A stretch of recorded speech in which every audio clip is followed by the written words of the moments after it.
喂，hello 大家好啊！咁啊，琴日出咗條片同大家講呢個旺角嘅樓上嗰個模型鋪啊走數啦。咁有人留言咧就話可以講下台灣嗰單，咁 OK，咁我順從民意啦。嗱，我就上網睇咗呢單新聞啦，其實都1個禮拜前嘅啦，大約呢單嘢咧發生喺台灣嘅，咁啊係呢一個小羊卡牌社啊，位於呢個西門町嘅。咁大家知道咧，即係最近中山就好落力搞嗰個卡場啦，OK， 即係 Pokemon 啊嗰啲啦。咁我自己都有分析過，即係自己覺得啊，嗰樣嘢其實值唔值嗰個價咧？客氣啲講咧，就見仁見智啦。咁大家心入邊點諗咧？我就覺得唔值啦，當然係咪先？好啦，我哋但係始終咧，佢而家總之都係叫做有價有市啊，係咪先？你唔好理。你話去到嗰啲咩？之前有啲咩有啲咩馬騮圖咧 NFT 咧，即係周杰倫又話咩買啊嗰啲咧，即係好多人好多明星嗰陣時追捧嘅咧。其實基本上咧，呢啲我唔明點解呢啲局咧永遠真係用完又用，用完又用，啲人都係踩落去啦。OK， 即係其實而家玩卡嗰啲同樣道理啫嘛。即係如果萬一其實冇呢啲咁嘅嘢咧，冇市場嘅話，其實全部變晒廢紙嘅咯，可以話係。即係你就算係 display 卡嗰啲，起碼佢都係用到啊嘛。就算你話我價冧咗，咁我買咗翻嚟我仲用到。但係呢啲卡咧，你買咗翻嚟真係擺喺度，即係同嗰啲咩拉布布啊，同嗰啲咩糖膠紅啊啲一樣，其實即係完全係一個廢物嚟。OK， 咁但係冇理啦。我哋講翻單新聞先，講完自己嘅意見之後，大家知道啦，即係呢啲卡呢，其實係個價錢係遠超想像。早前有一單判咗案就話，即係香港咪有條友呢扮去睇卡，然後偷咗2張嘅。2張卡呢價值係20幾萬，連嗰個裁判官啊個法官都話啦，哇！原來我都唔知啲卡原來咁貴嘅。即係啲卡係勁貴 OK， 但係20幾萬咧唔算係最頂噶啦。我之前出片講過咧係過億嘅，係億真係勁貴啦 OK。今次台灣呢單案件咧涉案金額係幾多咧？就係7000萬嘅新台幣，即係你換翻港紙咧都1700幾萬。即係你玩卡點解可以玩成咁呢？係啦，我同大家講下啦。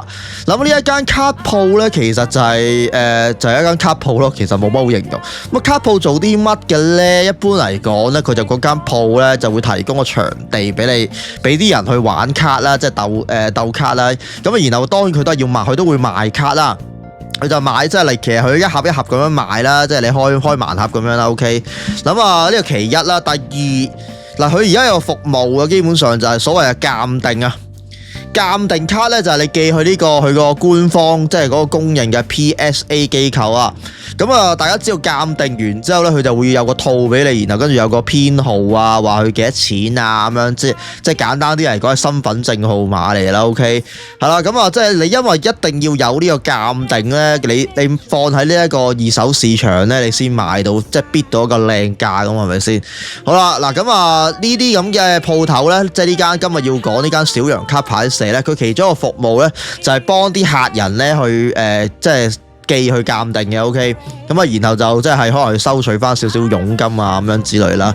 另一個服務就係去預收呢啲即係嗰啲熱門嘅卡盒啦，即係預購啊，即係你俾咗錢佢，咁就到貨去通知你啦。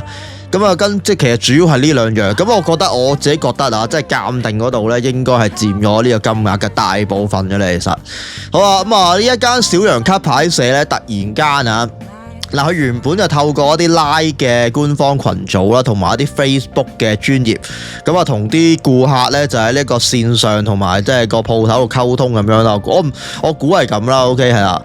但係突然間係啦因為佢本身有實體鋪噶嘛，喺西門町喎，仲要西門町都算係台灣一個幾熱鬧嘅地方啦。加上佢嗰個經營咗都唔短嘅個時間，一直個信譽都良好嘅，所以有好多玩家咧都好信任。即係我打個比喻啊，即係我唔係話我希望阿中山唔好以為我影射，即係例如阿鍾培生咁樣，喂佢咁大個家族企喺度，咁唔通佢會你咩？係咪先？佢唔會你啊嘛！即係如果你揾阿鍾培生嗰間卡鋪，你叫佢幫你寄去鑑定，咁你唔會驚鍾培生走佬噶嘛，大佬！即係如果鍾培生都走佬，抵你死啦，係咪先？即係你抵俾佢啦，係咪？人哋百幾億身家，你張卡頂窿咪10萬，我俾夠你100萬好未？係咪？先？佢咁樣咁你抵俾佢呃啦，講真係咪先？咁即係嗱，類似係咁上下，即係你咁啊，當然冇咁誇張啦。呢間咁啊小羊嚇，佢拍馬追唔上啦。咁但係即係理論上你唔會覺得佢走佬噶嘛，係咪先？即係好有信譽噶啦。咁但係往往咧，即係走得佬嗰啲咧，你都估佢唔到咁。除咗琴日嗰間旺角嗰間，你都 feel 到佢走佬噶啦。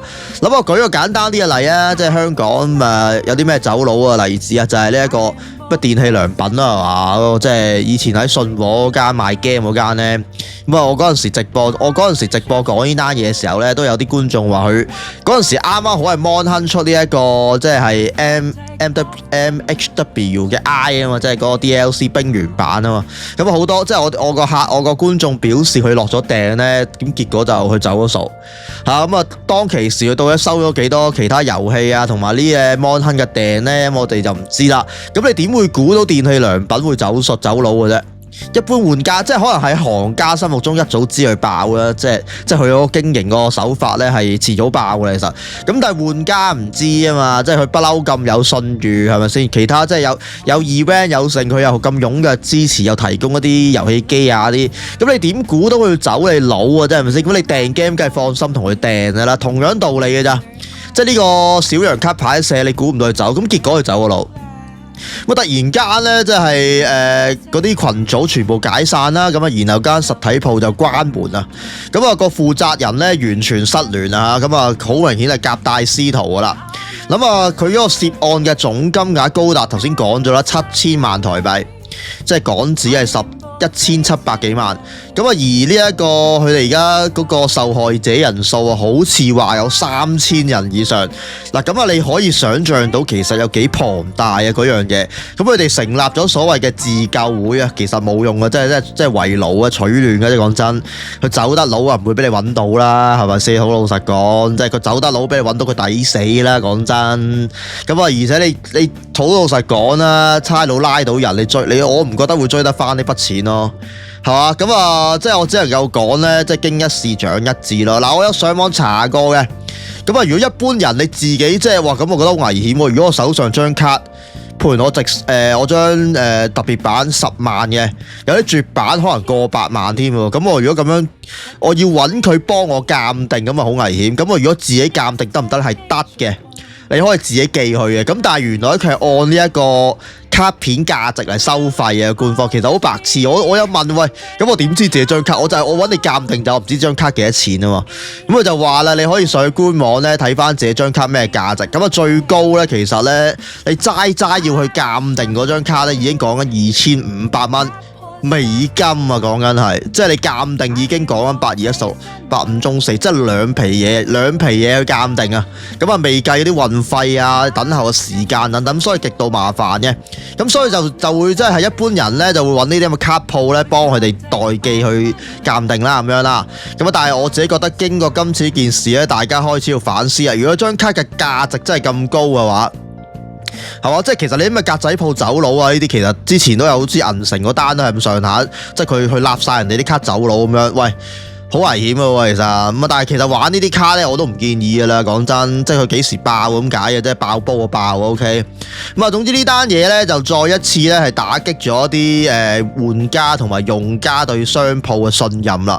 咁啊，人與人之間咧越嚟越少呢啲信任啦。即係講錢嗱，好老實講啦，1000幾萬港紙喎，喂大佬俾我都心喐喐走佬啦，係咪先？即係去揾個地方重新再開始自己嘅人生唔好係咪先？先1700萬港紙喎，大佬6合彩你都要中2次啊！講緊只要你一注中喎，係咪先？咁所以呢啲咁大喺面對咁大誘惑嘅時候咧，作為一般你開間咁嘅卡鋪仔嘅人咧，係好難抵受得住嘅，的確係啦。咁啊，而且咧佢啲卡都因為未鑑定噶嘛。咁所以其實冇編號啊，佢自己偷咗嚟用咧，佢自己攞去鑑定咧係屬於佢。咁所以基本上咧，我覺得呢單嘢都冇仇報噶啦。咁啊就節哀順變啦，嗰啲失主係啦。咁啊大致上呢單新聞就係咁啦。唔知我講得有冇錯啦？有錯嘅話，大家可以幫手補充。咁我哋今日條片嚟到先啦，下次見，拜拜。